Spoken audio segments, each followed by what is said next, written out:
আমার এতদিনের প্রতিজ্ঞা আজ ভঙ্গ হয়েই গেল। জীবনে এমন অনেক কাজ করতে হয় যেটা আমরা চাই না, অথচ শুধুমাত্র সম্মানের খাতিরে আমাদের করতে হয়। তো গতকাল ছিল একটা শ্রাদ্ধ অনুষ্ঠানের নিমন্ত্রণ, সবারই ছিল, কিন্তু কেউ যেতে পারবে না। বিশেষ করে এটা মনা যাওয়া দরকার ছিল, কিন্তু ও তো যাবেই না।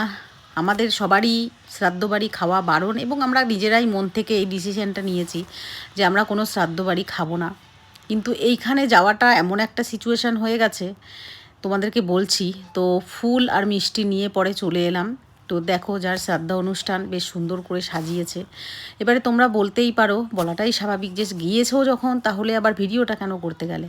তো ভাবলাম যখন গিয়েই পড়েছি তাহলে একটা ভিডিও করেই নিই, যেটা যে কোনো অনুষ্ঠানে বলো, যে কোনো কিছু করেই থাকি। তাই জন্য ভাবলাম একটা লাঞ্চ ভিডিও মনে করেই এটা তোমাদের সাথে শেয়ার করে দিই। তো এটা হলো মনার একজন অফিসারের মানে মায়ের শ্রাদ্ধ অনুষ্ঠান, যেখানে আমাদের কারোর যাওয়ার কোনো ইচ্ছা নেই। আমি কখনোই কোনো শ্রাদ্ধ অনুষ্ঠানে খাই না, তবুও শুধুমাত্র সম্মানের খাতিরে বলতে গেলে তারা আমার স্বামীর কাজে এসে পরিবারে এসে উপস্থিত হয়েছে, সেখানে যদি আমরা কেউ না যাই তবে কেমন দেখায় জিনিসটা। তো গেলাম, প্রথম পাতেই দেখো এরকমভাবে এখনও অথেন্টিকভাবে কলা পাতায় খাবার সার্ভ হয়েছে, অনেক জায়গায় তো পুরো ডিনার সেটে হয়। তারপরেই দিল স্যালাড, লেবু যেটা তো থাকেই, তারপরে মুচমুচে একদম বেগুনি খেলাম। তারপরে শুক্তো, শ্রাদ্ধ বাড়িতে তো শুক্তো থাকবেই, শুক্তো সাথে পটল চিংড়ি ডাল, এটা তো আছেই। আর সবথেকে ভালো, এই যিনি এই ক্যাটারিং করেছেন তিনি আমার হাজব্যান্ডের শ্রাদ্ধ অনুষ্ঠানেও ক্যাটারার মানে উনি করেছিলেন, ওনাকেই দায়িত্ব দিয়েছিলাম। নিঃসন্দেহে ভীষণ ভালো রান্না করেন উত্তমদা। তো তারপরেই চলে এসেছিলো যেটা কলা পাতায় মোড়া ভেটকি পাতুরি।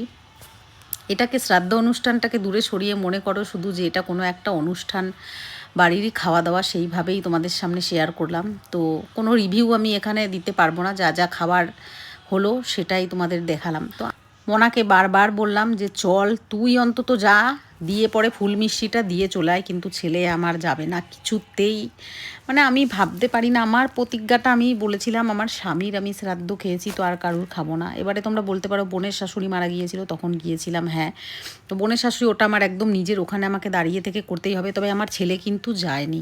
তো তারপরেই চলে এলো দেখো দই কাতলা, আর এই মেনুগুলোই আমার মানে হাজব্যান্ডের শ্রাদ্ধ অনুষ্ঠানে এই মেনুগুলোই ছিল। শ্রাদ্ধ বাড়িতে এই সবই থাকে, মানে এইটাই ওনার মানে স্পেশালিটি। আমি এগুলোই করেছিলাম আমারও, তাই জন্য আর কিছু বলার নেই। তো যেমন থাকে মিষ্টি, পরে আর একটা আমি এখানে চিংড়ি মাছ চেয়ে নিলাম, পটল চিংড়ি দিতে এসেছিলো, তো বললাম একটা চিংড়ি মাছ আছে তো দিয়ে যাও। তারপরে আনারসের চাটনি সাথে মিষ্টি। এবারে বলি, মিষ্টি তো খেতে আমি বিন্দুমাত্র চাইছিলাম না, কিন্তু যবে থেকে সুগার হয়েছে না তবে থেকে মিষ্টি দেখলে মনে হয় আমি কতগুলো খেতে পারবো।